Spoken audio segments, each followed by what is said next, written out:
Alright, so kita lanjutkan kepada soalan sahabat kita yang seterusnya. Okey, berkaitan tentang tumpuan. Okey, berkaitan tentang tumpuan ketika hubungan kelamin. Assalamualaikum tuan. Nak tanya, apakah perkara-perkara yang boleh menyebabkan hilang tumpuan ketika hubungan kelamin sedang berjalan? Okey. So tuan-tuan, secara umumnya saya kongsikan 5 perkara yang boleh menjejaskan tumpuan ketika hubungan kelamin sedang berjalan. 5 perkara yang tuan-tuan perlu jaga ketika hubungan kelamin sedang berjalan agar tumpuan ketika hubungan kelamin itu tidak terganggu. Apa 5 perkara tu? Ingat betul-betul. Yang pertama, jaga pandangan mata. Okey. Jangan terlalu besarkan mata. Nampak isteri tu kan macam nak makan je rasa kan. Okey. Jangan pula pejamkan mata. Sebab apabila kita pejamkan mata, ada bayangan-bayangan nakal yang mungkin boleh menyebabkan hubungan ataupun yang boleh menyebabkan ereksi kita terganggu. Mungkin sebelum hubungan kelamin ada tengok pornografi, ada tengok video-video yang merangsangkan video-video yang merangsang. Jadi mungkin ketika kita pejam mata tu nanti akan ada visual-visual yang tidak dikehendaki. Jadi elakkan pejam mata, kemudian elakkan besarkan mata. Jadi nak buat macam mana? Redupkan pandangan mata. Redupkan pandangan mata yang pertama. Okay. Kemudian jangan pula kita tengok atas. Jangan kita tengok atas. Jangan pula kita tengok kanan. Jangan pula kita tengok kiri. Orang yang tengok atas ni dia sedang mengawal perasaan dia. Dia sedang mengawal supaya diri dia tu tadi tak cepat climax dan sebagainya. Benda ni sebenarnya bukan sahaja tidak bagus untuk hubungan seks, tapi bahkan sebenarnya ia juga melemahkan tenaga batin. Dia akan melemahkan kita punya syahwat. Lama-kelamaan nanti tumpuan kita ketika hubungan kelamin semakin terganggu dan akan bakal berlaku erectile dysfunction ataupun disfungsi ereksi. Itu kena jaga. Okey, jaga pandangan mata. Jangan tengok atas, jangan tengok kanan, jangan tengok kiri dan jangan juga tengok kemaluan. Sebab melihat kemaluan boleh melemahkan syahwat. Panjang cerita dia kalau kita nak cerita ni nanti. Okey, nanti saya insya-Allah di video yang akan datang kita share. Okey. Pertama, ingat tadi jaga pandangan mata.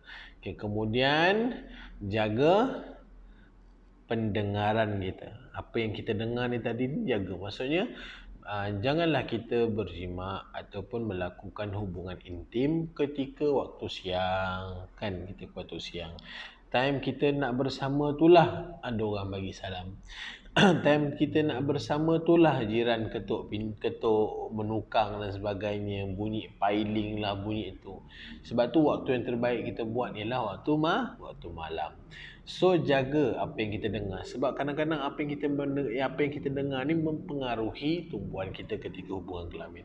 Satu sometimes bila kita nak tambahkan mood, satu topik lagi tentang mood dan emosi ni, kita nak tambahkan mood yang boleh menyebabkan tumpuan kita ketika hubungan kelamin itu bertambah.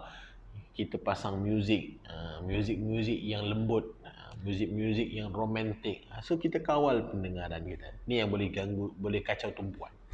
Kemudian yang ketiga, benda yang boleh mengganggu tumpuan kita ialah bau-bauan. Time kita nak bersama itulah bau kemaluan naik. Time kita nak bersama itulah bau ketiak naik. Time kita nak bersama itulah bau mulut keluar. So perkara-perkara ini perlukan persediaan awal. Okey, jadi perlukan persediaan awal. Pastikan badan sudah bersih, tempat untuk kita bersenggama sudah bersih, tempat keadaan bilik tadi itu ataupun kawasan tempat kita nak bersenggama itu tadi telah dipakaikan wangi-wangian, kita pun telah bersedia dengan wangi-wangian, mandi dulu dan sebagainya, bercukur kalau yang perlu. Bukan bercukur, dipotong ari-arinya, bulu ari-arinya dan sebagainya untuk mengelakkan bau-bauan yang tidak sepatutnya yang boleh mengganggu tumpuan ketika hubungan kelamin. Dah berapa tadi? 3.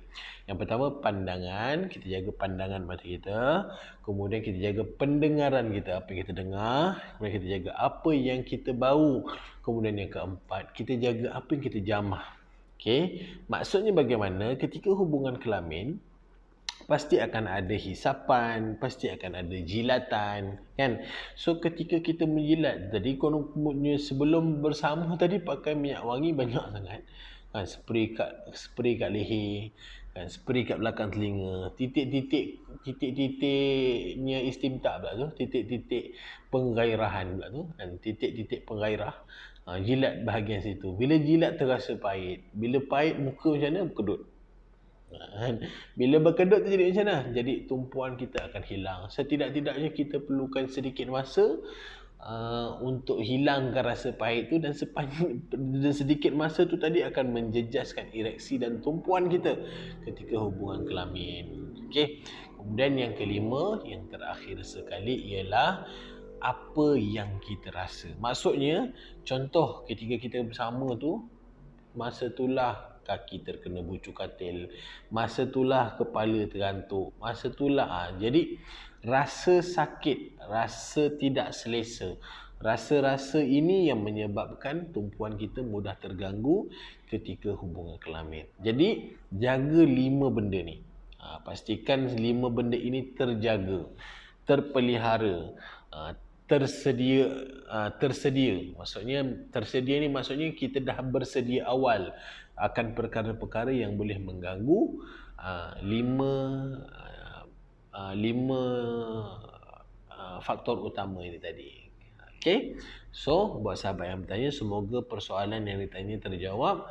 InsyaAllah. So kita lanjutkan kepada soalan-soalan yang seterusnya, insyaAllah. Okey. Assalamualaikum.